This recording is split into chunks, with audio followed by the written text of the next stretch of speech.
السلام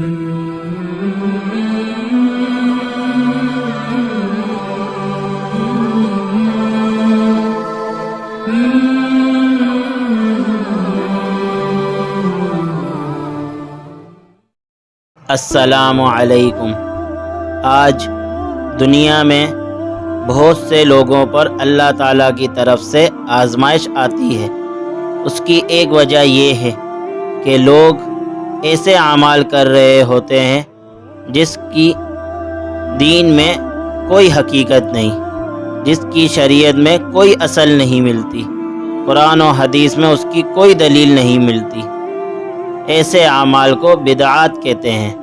سنت اور بدعت کی تعریف یہ ہے، آسان الفاظوں میں سنت اسے کہتے ہیں، آپ صلی اللہ علیہ وسلم کے طریقے کو سنت کہتے ہیں، اور بدعت کی آسان لفظوں میں تعریف یہ ہے، دین میں کوئی نیا کام ایجاد کرنا جس کی قرآن و حدیث میں کوئی دلیل نہ ہو، یہ بدعت کہلاتی ہے۔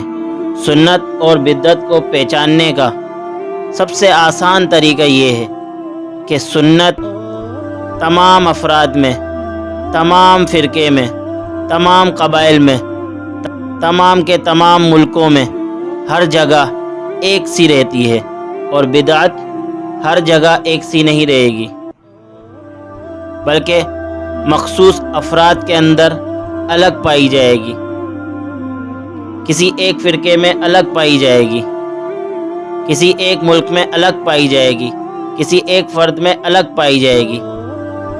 یہ سب سے آسان طریقہ ہے سنت اور بدعت کو پہچاننے کا۔ آج ہم خود غور کریں اور خود دیکھیں کہ کتنی ہی ایسی چیزیں ہیں جو دین کے اندر ثابت ہیں یا نہیں۔ ایسے کتنے ہی اعمال ہیں جو ہم کر رہے ہیں، آیا اس کی قرآن و حدیث میں کوئی دلیل ملتی ہے یا نہیں؟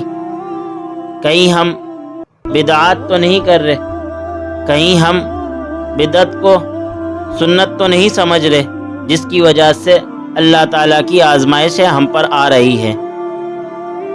اور بدعت کا سب سے بڑا نقصان جو ہے وہ یہ ہے کہ اللہ تعالیٰ جو بدعت کرتا ہے اس سے اللہ تعالیٰ توبہ کی توفیق چھین لیتے ہیں، کہ حدیث شریف میں آتا ہے جس کا مفہوم ہے کہ آپ صلی اللہ علیہ وسلم نے فرمایا، ہر بدعت گمراہی ہے اور ہر گمراہی جہنم میں لے جانے والی ہے۔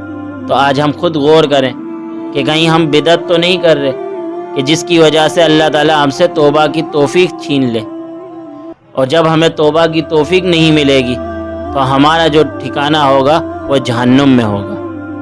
اللہ تعالیٰ سے دعا ہے کہ اللہ تعالیٰ ہمیں بدعات سے بچنے کی توفیق عطا فرمائے اور سنت کو اپنانے کی توفیق عطا فرمائے۔